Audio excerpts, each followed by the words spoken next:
ठीक। बर्क के जिन विचारों को अभी तक हमने पढ़ा,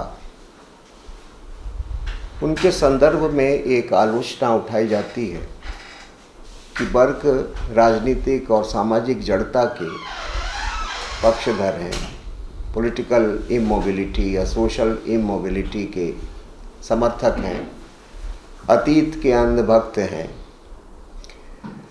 जो कुछ भी अतीत से चला आ रहा है वो सब श्रेष्ठ है, कल्याणकारी है। जैसा कि उन्होंने प्रिस्क्रिप्टिव कॉन्स्टिट्यूशन की धारणा प्रतिपादित की, तो उस पर भी आक्षेप लगता है कि जो कॉन्स्टिट्यूशन अगर प्रिस्क्रिप्टिव है तो क्या वो जड़ है, स्टैटिक है या इमोबाइल है। बर्क इस संदर्भ में बहुत स्पष्ट हैं और बर्क जैसा इतना प्रज्ञावान दार्शनिक इस तरह की गलती कर भी नहीं सकता। बर्क की ये मान्यता है कि राजनीतिक सामाजिक जीवन का मार्ग परंपरा द्वारा प्राप्त विजडम और हमारे अपने दौर की आवश्यकताओं के विचार करने से निकलता है। यानी एक श्रेष्ठ राजनीतिक या सामाजिक दृष्टि वो है जो कि विजडम ऑफ पास्ट और रिक्वायरमेंट्स ऑफ प्रेजेंट में बैलेंस स्थापित करे, उनमें संतुलन स्थापित करे, उनमें सामंजस्य स्थापित करे। और इसलिए बर्क एक श्रेष्ठ राजनेता उसे मानते हैं जिसमें परंपरा द्वारा प्राप्त धरोहर को भी संरक्षित करने का मादा हो और जिसमें परिस्थिति के अनुसार ढालने की या परिस्थिति के अनुसार नव प्रयोग करने की भी सामर्थ्य हो। और इस संदर्भ में उनका एक बहुत ही प्रसिद्ध कथन है कि स्टेट्समैन कौन है। A disposition to preserve and an ability to improve taken together will be my standard of a statesman। कि स्टेट्समैन वो है, राजनेता वो है जो कि प्रिजर्व करना भी जानता है, जो ट्रेडिशनल विजडम है, जो पीढ़ियों और शताब्दियों की एक्यूमुलेटेड विजडम है, जो कि हमारी थाती है, हमारी विरासत है, जो उसके महत्व को भी समझता है और जो आवश्यकता अनुसार परिवर्तन और सुधार करने की महत्ता को भी समझता है। जिसमें ये दोनों तत्व विद्यमान हैं, वो राजनेता है। यानी वो मानता है कि कोई भी राजनेता नवीनता का अंधभक्त नहीं होगा, कि प्रयोग करना, हमेशा नई चीज़ों को ही महत्व देना। और यहीं पर यह भी विचारणीय है कि उनके ऊपर एक आरोप ये भी लगा कि उनके चिंतन में एक बड़ी विसंगति है, एक इनकंसिस्टेंसी है कि वो फ्रांस की क्रांति के तो आलोचक हैं लेकिन अमेरिकन क्रांति के पक्षधर हैं, उसके प्रशंसक हैं। ये बात सही भी है कि वो फ्रेंच रेवोल्यूशन के बहुत ही स्ट्रॉन्ग क्रिटिक हैं और ये भी सत्य है कि वे अमेरिकन वार ऑफ इंडिपेंडेंस या जिसको अमेरिकन रेवोल्यूशन कहते हैं उसके बड़े प्रशंसक रहे। और बर्क ने इसका कारण भी बताया कि ऐसा क्यों है। वो इनकंसिस्टेंसी नहीं है बल्कि वो कंसिस्टेंट प्रिंसिपल है, एक प्रिंसिपल की, एक सिद्धांत की सुसंगति है। अगर आप सिद्धांत को ठीक से समझ लें तो आप उसकी संगति को भी, कि एक क्रांति का समर्थन और एक क्रांति का विरोध, तो ये जो विरोधाभास जो ऊपर से दिखाई पड़ता है, ये विरोधाभास हमें नहीं दिखाई पड़ेगा। और बर्क इसको कहते हैं कि फ्रांस की जो क्रांति है वो डिस्ट्रक्टिव ज़्यादा है, प्रिजर्वेटिव कम है। यानी फ्रांस ने अपने इतिहास, अपनी परंपरा, अपनी विरासत, अपनी मूल्यों और मान्यताओं को एक झटके में समाप्त करना चाहा और सब कुछ नवीन ग्रहण करके और उसको स्थापित करके देश का निर्माण करना चाहा। तो उनका वो डिस्ट्रक्टिव ज़्यादा है, प्रिजर्वेटिव कम है। ये फ्रांस की क्रांति की विशेषता, यानी इसेंशियली फ्रांस की क्रांति एक डिस्ट्रक्टिव रेवोल्यूशन है जो सब इतिहास से, अतीत के संचित विवेक से बिल्कुल पल्ला झाड़ के एक बिल्कुल नए अनजाने मार्ग पर चलना चाहती है और देश का एक तथाकथित नव निर्माण करना चाहती है। एक ऐसे देश का निर्माण जो अपने को जड़ों से काट चुका है, अपनी थाती को विस्मृत कर चुका है या जिसको अस्वीकार कर चुका है। तो वो कहता है कि ऐसे तो राष्ट्रों का इतिहास या राष्ट्रों का विकास इस प्रकार से तो होता नहीं। इसलिए वो फ्रेंच रेवोल्यूशन के बारे में कहता है कि उनको डिस्ट्रॉय करने में ज़्यादा रुचि थी और वो हिस्ट्री को, ट्रेडिशन को कैसे प्रिजर्व किया जाए इसकी महत्ता से वो अपरिचित थी। इसलिए उसके दुष्परिणाम फ्रांस को भुगतने पड़े। लेकिन जो अमेरिकन वार ऑफ इंडिपेंडेंस है, या इसी तरह से वो कहते हैं कि जो ग्लोरियस रेवोल्यूशन थी 1689 की इंग्लैंड की गौरवपूर्ण क्रांति, ये दोनों क्रांतियां प्रिजर्वेटिव हैं।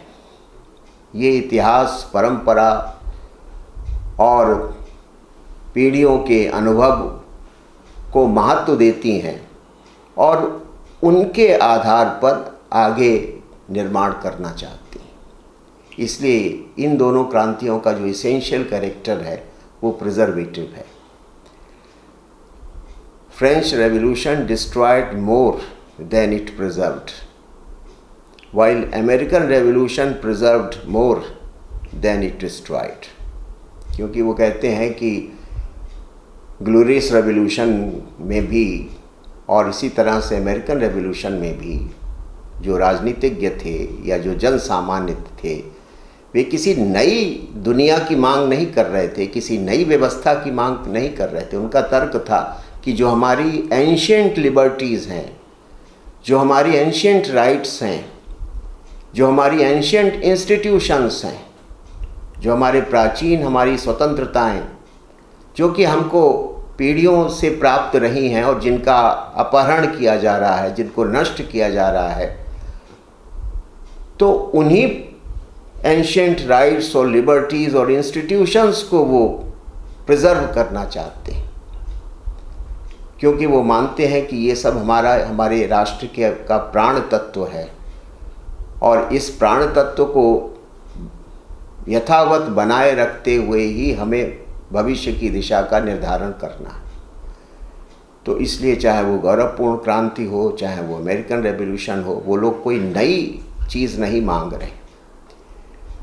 वो कोई ऐसी दुनिया या किसी ऐसे समाज का निर्माण नहीं करना चाहते जो कि इतिहास में अज्ञात है,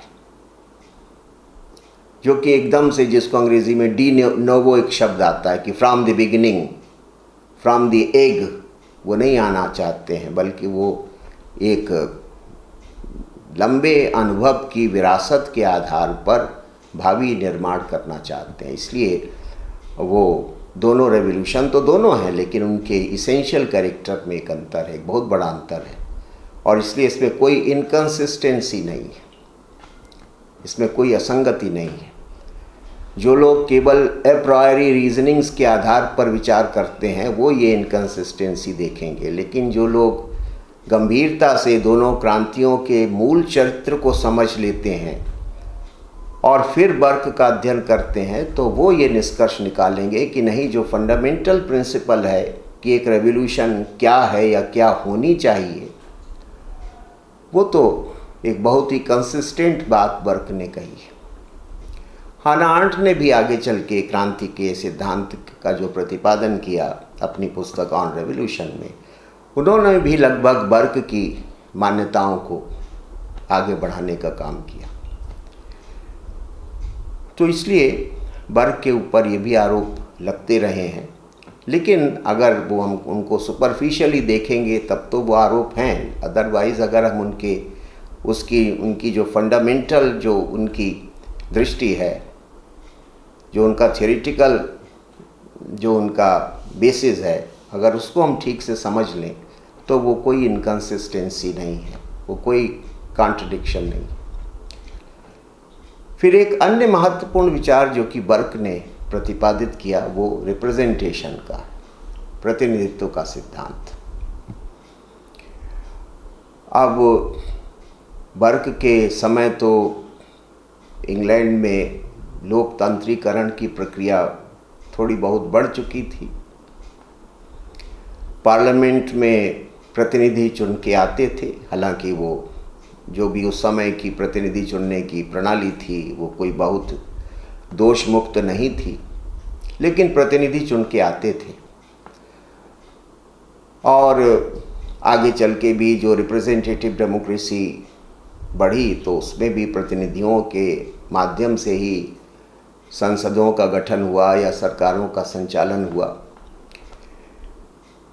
लेकिन बर्क ने अपने आसपास जब विचार किया तब उसके दिमाग में एक चीज़ ये आई कि भाई रिप्रेजेंटेटिव का सम्यक उसकी भूमिका क्या है, who is a true representative. 20वीं शताब्दी में एरिक वोगलिन ने भी ये प्रश्न उठाया है कि what is representation and who is a representative.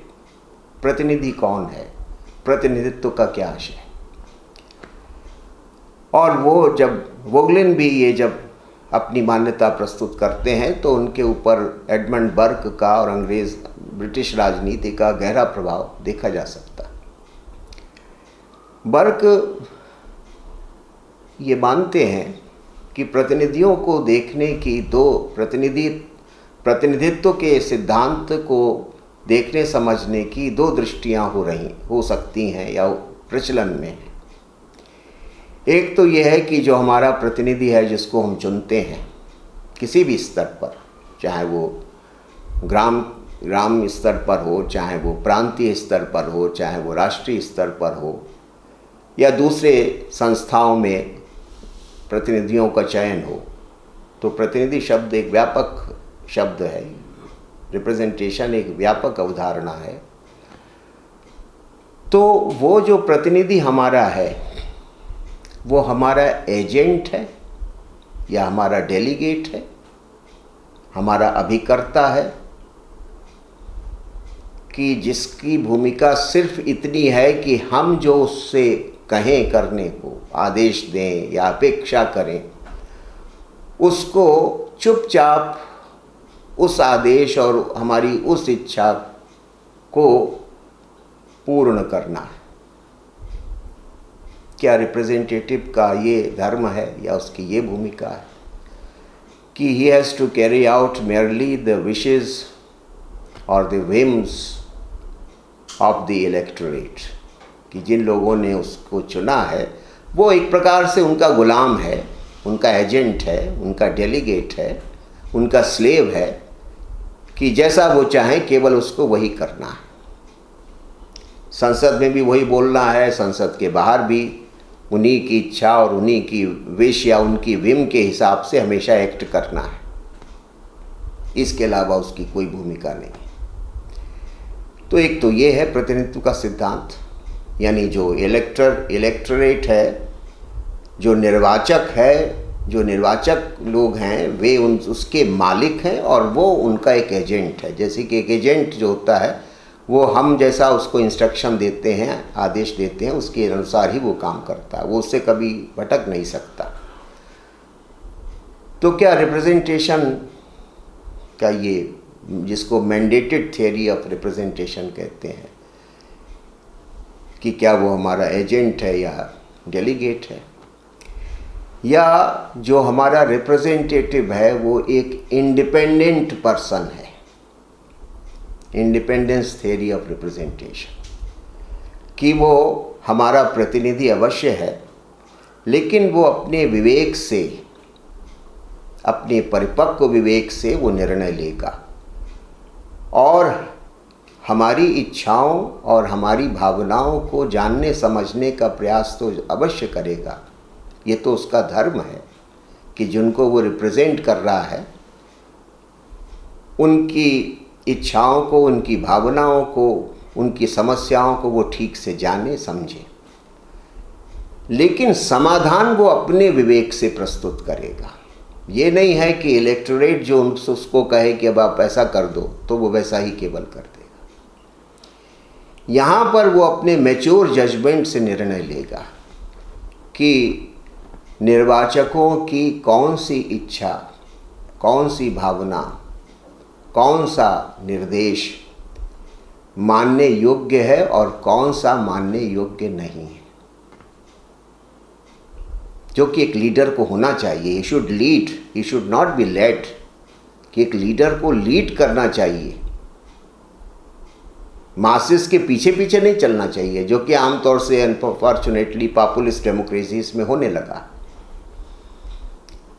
तो ये जो दृष्टिकोण है, तो बर्क तो ये मानते थे कि भाई इंडिपेंडेंस उसका सबसे बड़ा आभूषण है, सबसे बड़ा गुण है, जो हमारा प्रतिनिधि है। और उन्होंने कहा भी, ब्रिस्टल जहाँ से वो चुने गए कई बार, उन्होंने कहा भी ब्रिस्टल के मतदाताओं से कि I owe to you my industry but not my judgement, कि मैं आपके लिए ही सब कुछ, आपकी भरपूर सेवा करूँगा, लेकिन अपना जजमेंट सरेंडर नहीं कर सकता आपको, कि जो आप कहें, जो आपके विश हो, विम हो, उसके हिसाब से ही हम काम करें। उसमें क्या उचित है, क्या अनुचित है, क्या अंततः देश के लिए लाभकारी होगा, क्या अंततः देश के लिए लाभकारी नहीं होगा, हम तो इसके आधार पर काम करेंगे। क्योंकि प्रतिनिधि चुना ज़रूर किसी एक क्षेत्र विशेष से जाता है, लेकिन वो होता तो राष्ट्र का प्रतिनिधि है, वो केवल उस क्षेत्र विशेष का प्रतिनिधि नहीं होता। तो इतना लॉफ्टी कॉन्सेप्शन, इतना एक उदात्त सिद्धांत उन्होंने रिप्रेजेंटेशन का प्रतिपादित किया, और इस कारण ब्रिस्टल के मतदाता उनसे नाराज़ भी हुए और हार भी गए वो चुनाव, लेकिन उन्होंने इसकी कभी परवाह नहीं की। I was not to look to the flash of the day. लोग आज क्या चीज़ें चर्चा में हैं, लोग क्या चाह रहे हैं, क्या अपेक्षाएं कर रहे हैं, केवल उसके आधार पर मैं काम नहीं कर सकता। जो भी चर्चा में है, लोगों की जो भी अपेक्षाएं हैं, जो भी इच्छाएं हैं, मैं पहले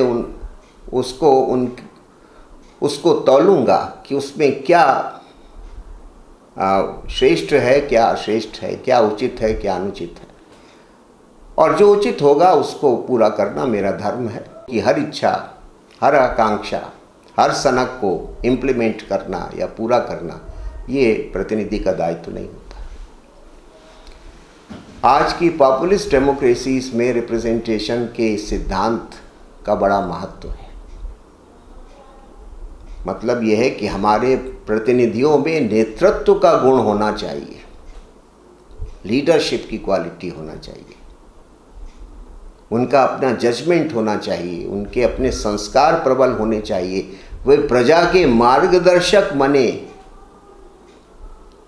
प्रजा की सेवा तो करें, लेकिन वो फ्लैटरर का रोल ना अदा करें, बफून का रोल ना अदा करें, जो कि बर्क ने कहा कि जनता को अच्छे मूड में रखना, गुड ह्यूमर में रखना, चाहे देश का कितना भी अहित हो, समाज का कितना भी अहित हो, लेकिन जनता को नाराज़ नहीं करना है क्योंकि चुनाव हार जाएंगे। ये प्रतिनिधि का धर्म नहीं है।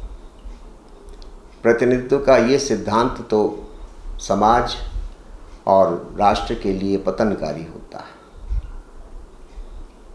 तो ये जो दृष्टिकोण है रिप्रेजेंटेशन का, ये उनका एक बड़ा महत्वपूर्ण योगदान है कि रिप्रेजेंटेटिव एजेंट नहीं है, वो एक विचारशील, परिपक्व जजमेंट वाला राजनेता है जो हमको मार्ग दिखाएगा, जिसका काम हमारी इच्छाओं, वासनाओं को संतुष्ट करना मात्र नहीं है, बल्कि जिसका दायित्व हमारे सामने श्रेष्ठ मार्ग को प्रस्तुत करना है। इस आधार पर बर्क ने रिप्रेजेंटेशन के सिद्धांत का प्रतिपादन किया। आगे चल के जैसा कि मैंने बताया, एरिक वोगलिन ने भी रिप्रेजेंटेशन के प्रश्न पर विचार किया 20वीं शताब्दी में, और लगभग इसी प्रकार की मान्यताओं को उन्होंने दोहराया। और इसी से जुड़ी हुई एक दूसरी बात है कि अगर रिप्रेजेंटेटिव का ये कॉन्सेप्ट है, this is the true concept of representation, then what is parliament, तो संसद किसे कहेंगे। तो बर्क बहुत ही बेबाक तरीके से कहते हैं कि जो पार्लियामेंट है वो देश की संसद है, जहां राष्ट्र के प्रश्नों पर राष्ट्रीय दृष्टि से विचार होना चाहिए, ये संसद है। वो संकीर्ण हितों या संकीर्ण बुद्धि से क्षेत्रीय या स्थानीय विषयों पर विचार करने की संस्था नहीं, वो एक नेशनल असेंबली है। और नेशनल असेंबली से मतलब है, वो कहते हैं कि parliament is a deliberating assembly of one nation with one interest, that of the whole people. Parliament में कोई दूसरे इंटरेस्ट नहीं प्रिवेल करने चाहिए, केवल नेशनल इंटरेस्ट के आधार पर बहस होनी चाहिए, विचार विमर्श होना चाहिए। जो तरह तरह के इंटरेस्ट ग्रुप्स और प्रेशर ग्रुप्स और पार्टीज़ जिस तरह से लोगों के संकीर्ण और स्वार्थपूर्ण हितों की पूर्ति करने के लिए काम करते हैं एक एजेंट के तौर से, जाहिर है बर्क उसके बड़े कटु आलोचक थे। पार्लियामेंट में आकर आपको अपनी संकीर्णता को, आपको अपनी क्षेत्रीयता को, आपको अपनी जो निम्न कोटि की निष्ठाएं हैं उनसे ऊपर उठ के आपको राष्ट्र के संदर्भ में और राष्ट्र की चेतना का ध्यान रखते हुए विचार विमर्श करना है। इसलिए पार्लियामेंट जो है वो एक नेशनल असेंबली है, और जो कुछ भी वहाँ विचार विमर्श हो वो कोई टकराव का स्थान नहीं है, वो कोई कॉन्फ्लिक्ट का या फ्रिक्शन का या फैक्शनलिज्म का स्थान नहीं है। वो एक वो मंच है जहाँ पर विभिन्न प्रकार के लोग देश और समाज के जटिल प्रश्नों के ऊपर बिल्कुल सम्यक दृष्टि से विचार करते हैं, किसी भी प्रकार की संकीर्णता से ऊपर उठ के, जिसके लिए हैबरमास ने कहा आइडियल स्पीच सिचुएशन। तो वो आइडियल स्पीच सिचुएशन में वहाँ पर विचार विमर्श होना चाहिए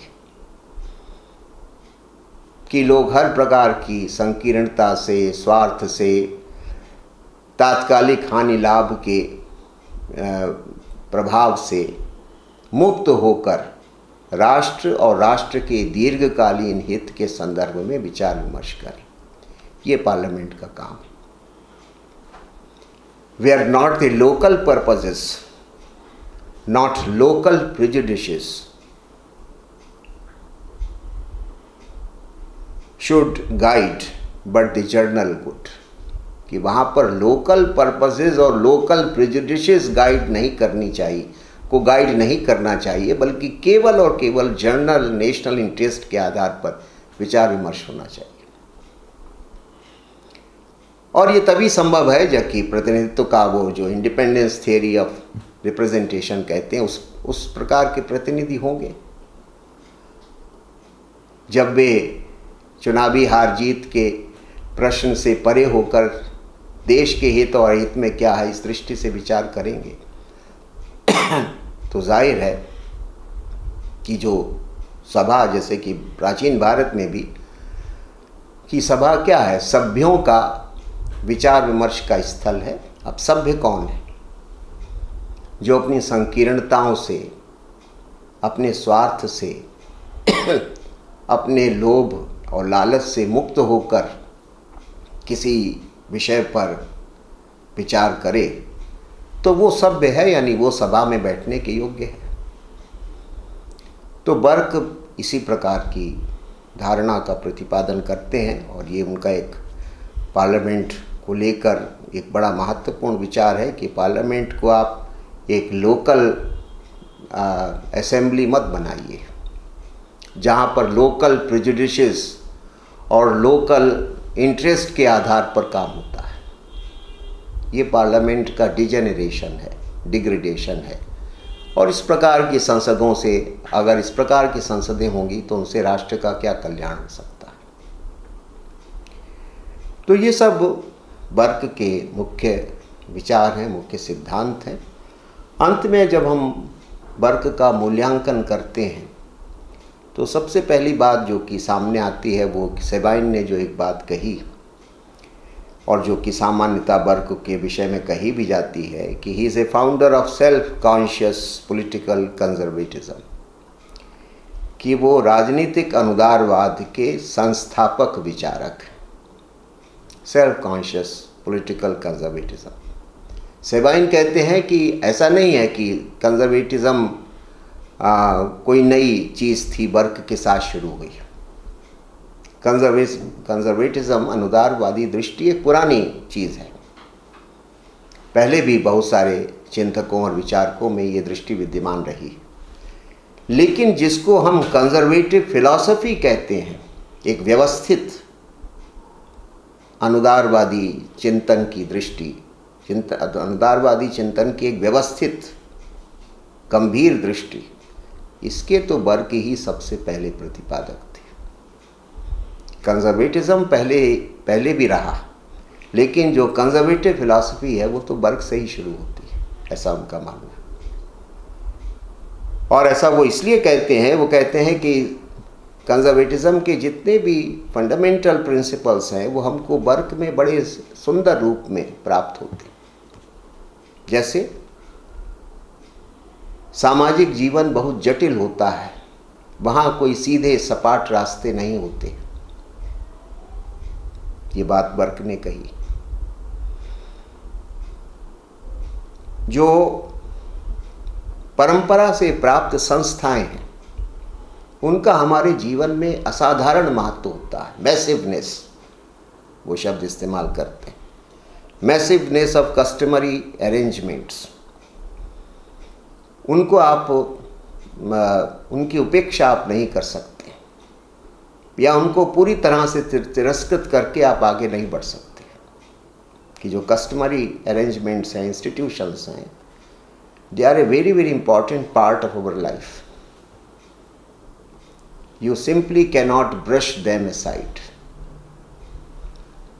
तो दूसरी बात सेबाइन कहते हैं कि ये तीसरी, respect for the wisdom of established institutions, कि जो संस्थाएं हमें परंपरा से प्राप्त है उनके औचित्य में विश्वास, कि अगर कोई चीज़ लंबे समय से चली आ रही है तो ज़रूर उसमें कुछ विजडम होगी, ज़रूर उसमें कुछ औचित्य होगा, और उसमें कोई छेड़छाड़ करने से पहले हम गंभीरता से उस पर विचार कर लें। आवश्यकता हो तो ठीक है, वांछित परिवर्तन करें, लेकिन जैसा कि जॉन हेलोवेल ने लिखा कि जो न्यूएस्ट है वही बेस्ट होगा, वही ट्रू होगा, इस भ्रम में नहीं रहना चाहिए कि जो नवीन है वही श्रेष्ठ है, वही सत्य है। ये एक बहुत बड़ा अंधविश्वास है।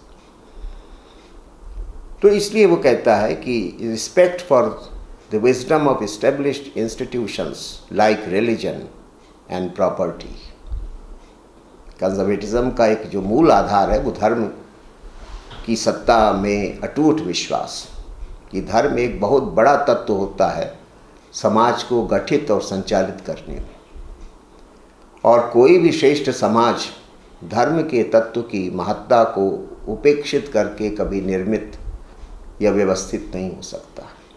और इसी तरह से प्रॉपर्टी, संपत्ति की पवित्रता, प्रॉपर्टी एक सैक्रेड राइट है,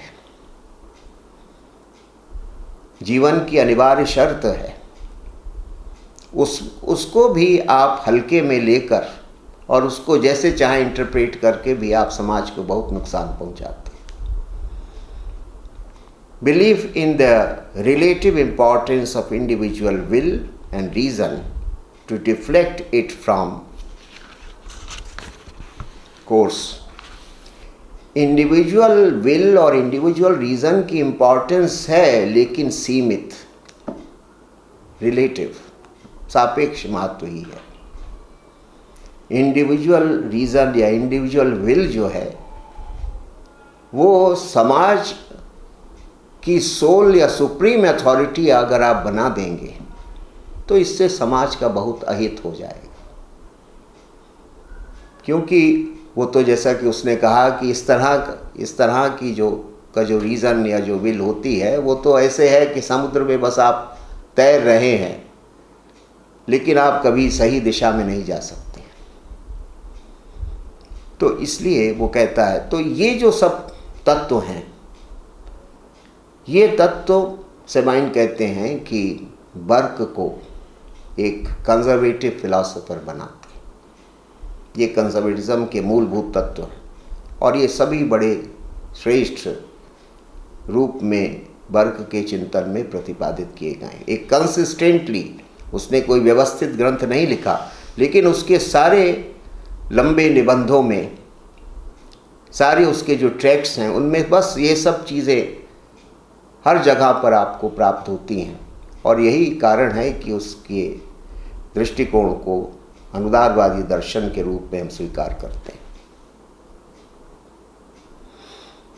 तो ये उसकी महत्ता है सेबाइन के अनुसार।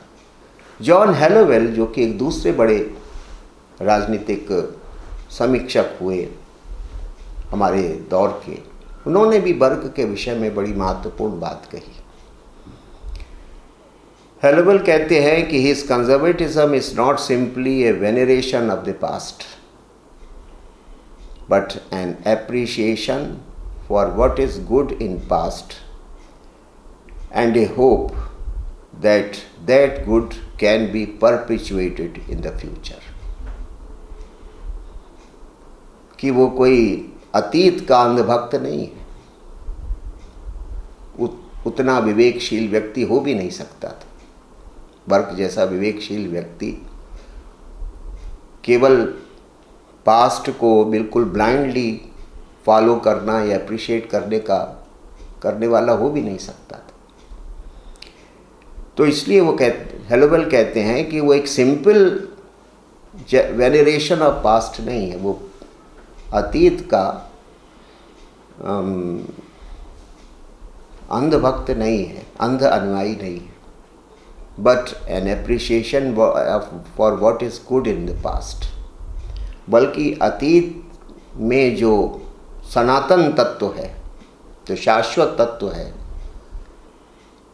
उसके प्रति उसके मन में आदर है, आग्रह है, और वो इस विश्वास के साथ आगे बढ़ता है कि इस सनातन तत्व को आगे भी बनाए रखना है, इसको परपिचुएट होना चाहिए, वैनिश नहीं हो जाए, कहीं लुप्त ना हो जाए, बल्कि ये सनातन तत्व, ये शाश्वत तत्व जो कि हमारी शक्ति रही है, हमारा प्राण तत्व रहा है, ये कहीं विलीन ना हो जाए नवीनता के आग्रह में, परिवर्तन के आग्रह में। Newest is not necessarily best and latest is not necessarily truest, ऐसा जॉन हेलोवेल कहते हैं कि जो नवीन है वही सर्वोत्तम है। ये भी एक अंधविश्वास है। जो लेटेस्ट है, आधुनिकतम है, वही सम्यक है, ये भी एक दुराग्रह है। क्योंकि जीवन में परिवर्तन तो होता है, लेकिन उस परिवर्तन की फाउंडेशन क्या हो, और जब फाउंडेशन की हम तलाश करते हैं तो हमें अपने विरासत के महत्व को समझना पड़ता है। तो जॉन हेलोवेल ने इस प्रकार से उसकी महत्ता का प्रतिपादन किया है।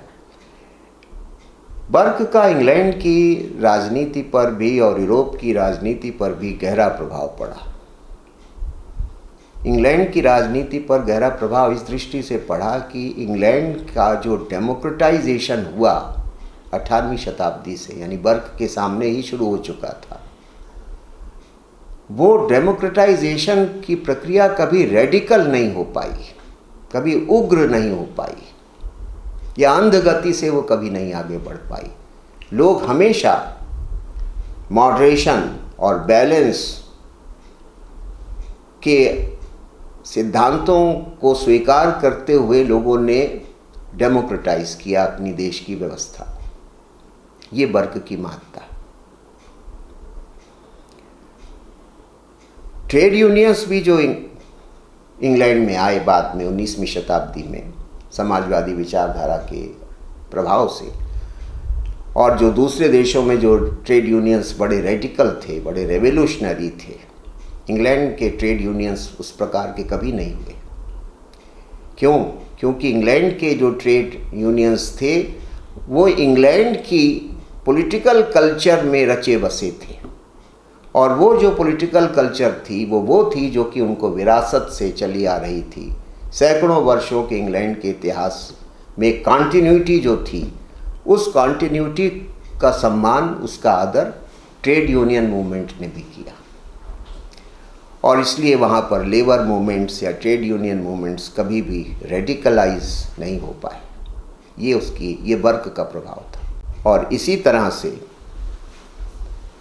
राजनीतिक दलों ने भी कभी अपने को अपने इतिहास और परंपरा से अलग करके वो भी नहीं चले। कोई भी पार्टी हो, लिबरल हो, कंजर्वेटिव हो, या बाद में लेबर पार्टी थी, वो जो इंग्लैंड की राजनीतिक विरासत है, उस विरासत से वे सब जुड़े रहे। जो कुछ भी उनके बीच आइडियोलॉजिकल डिफरेंसेस थे वो तो थे, लेकिन सभी दल, चाहे वो लेबर हों, चाहे वो कंजर्वेटिव हों, चाहे वो लिबरल्स हों, वो हमेशा एक ऐसा धागा जो कि उनको विरासत से, परंपरा से प्राप्त था, वो धागा उन सब में हमें थ्रेड, वो जो कॉमन थ्रेड है वो सभी में दिखाई पड़ता है। और इसलिए भी इंग्लैंड की जो राजनीति है वो कभी रेडिकल डेमोक्रेसी, यानी वहाँ की जो डेमोक्रेसी है वो कभी रेडिकल उग्र मार्ग पर कभी नहीं चली। जैसा कि पड़ोस में फ्रांस में हमने देखा कि वहाँ पर डेमोक्रेसी किस तरह से रेडिकल फॉर्म लेती रही समय समय पर। तो ये बर्क का प्रभाव है। और इसीलिए क्रॉसमैन, जो कि बहुत बड़े समीक्षक हुए बर्क के, RHS क्रॉसमैन, उन्होंने एक बड़ी महत्वपूर्ण बात कही। Burke is not a philosopher of British conservatism, but of British political life from right to left.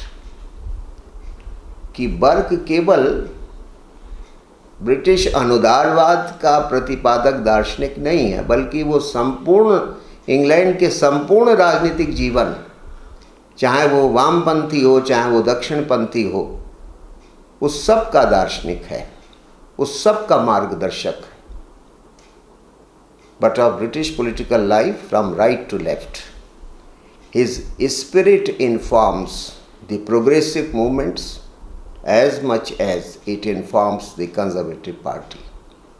जैसा कि मैंने बताया कि बर्क का गहरा प्रभाव न केवल अनुदारवादी दल पर पड़ा, कंजर्वेटिव पार्टी पर पड़ा, बल्कि जो प्रोग्रेसिव मूवमेंट्स इंग्लैंड में हुए, जो लेबर मूवमेंट्स हुए, उनके ऊपर भी बर्क की जो विजडम है या जो उसका मॉडरेशन है, उसका गहरा प्रभाव देखा जा सकता है।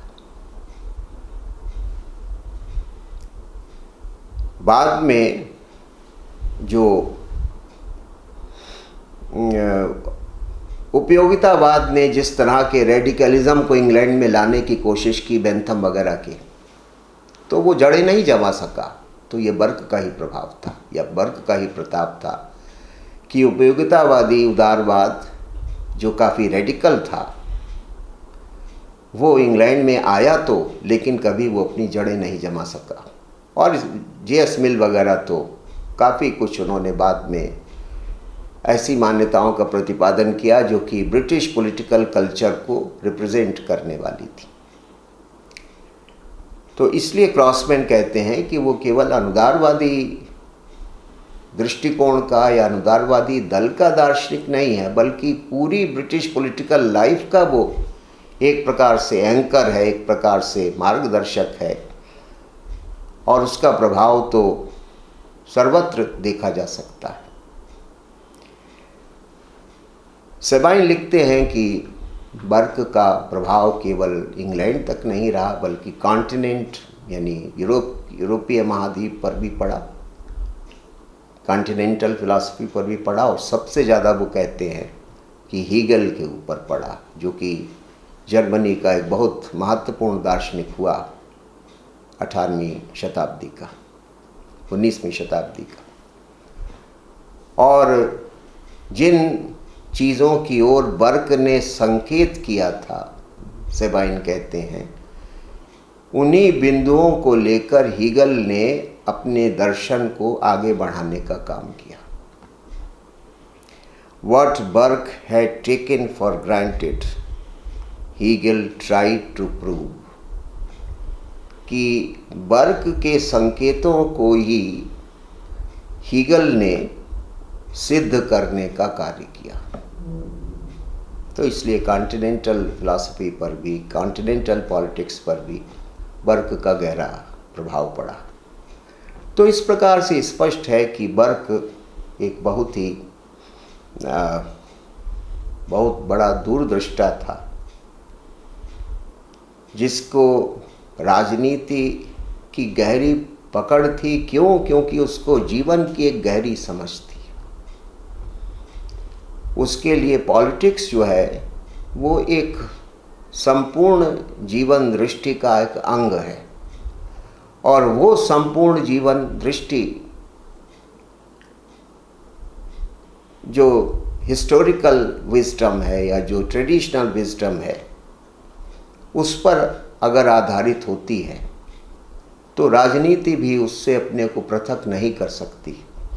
और अगर जीवन की संपूर्ण दृष्टि ही उस विजडम को रिजेक्ट करती है या इग्नोर करती है, तो राजनीति भी कभी भी सम्यक दिशा में बढ़ नहीं सकती और जन कल्याण कर नहीं सकती। ये इस दृष्टि से बर्क के राजनीतिक चिंतन का असाधारण महत्व।